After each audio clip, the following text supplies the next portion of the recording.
Авиация жағынан қарағанда үшінші терминалны проект башлап жибәргә.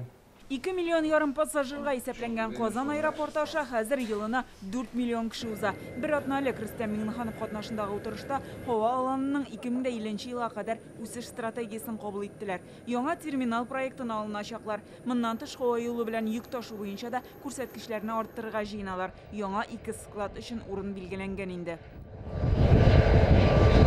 Су транспорты буенча да яңа бурычлар бар. Бездә суднолар искергән. 3 еллык маршрутка 14 чыкса, быел 9-га кала. Су транспортында 314 мең кеше йөргән. Узган елга караганда 5%-ка кимрәк. Бу нисбәттән президент куйган бурыч транспорт паркын яңарту. Киләсе 2 елда 6 метеор алыначак, алар иртә яздан кара көзгә кадәр ириячәк.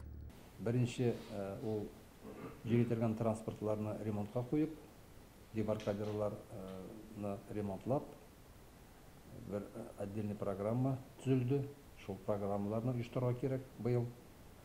Аның бүтән бәясе 2 миллиард сумга тәшкил итә.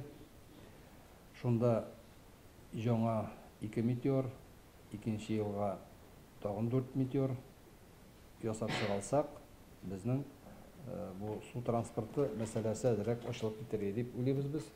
Суда җиретелгән пассажир санын 500 мең кешедән ким күрмәскә иде. Тимер юл транспортында йөрүчеләр кимеми, йөк ташу күләме арта. Шул исәптән быелдан контейнер белән ташу мөмкинлекләре зурайды. Быел тимер юл аша 16 миллион тоннага якын йөк ташыла. Әле кичә генә лагерный станциясында яңартылган контейнер мәйданы ачылды. Нәтиҗәдә егәрлеге 60%-ка арта. Җәмәгать транспорты буенча район шәһәрләрдә проблемалар бар. Транспорт паркын яңартырга кирәк. Яшел Үзән, Лениногорск, Азнакай, Бөгелмә иң проблемалы районнар булып кала. Лениногорскига өстәмә 15, Бөгелмәгә 14 автобус кирәк. Яңарту өчен республика бюджетыннан субсидияләү каралган, әмма бу формат кына мәсьәләне хәл итми ди министр. Бәлки субсидия акчасының бер өлешенә транспорт алып, аны районнарга арендага бирү күпкә отышлырактыр. Хәзер шуны анализлаячаклар. Күбәеп бара субсидия бәясе 30-дан 300-гә менде. Бүтүнсе кирәкме юкмы, шуларны карап чыгарга кирәк безгә.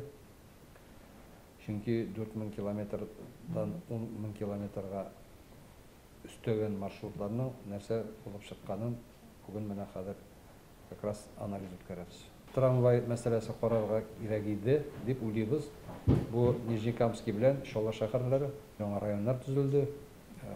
Трамвай юллары, трамвай сатып алу вопросларын быел куярга исәп бар. М12 трассасы төзелеше буенча тоткарлыклар юк. Идел аша күпер бүген 48%-ка әзер. Юлны 1 елга алданрак 2023 елның декабрендә тапшырырга җыеналар. Шушы федераль проектны да исәпкә алып, быел республикада юл салу өчен рекордлы күләмдә 194 миллиард сум акча тотылачак. Гөлнас Сайфетдинова, Ленар Хуҗи Әхмәтов, Яңа Гасыр каналы.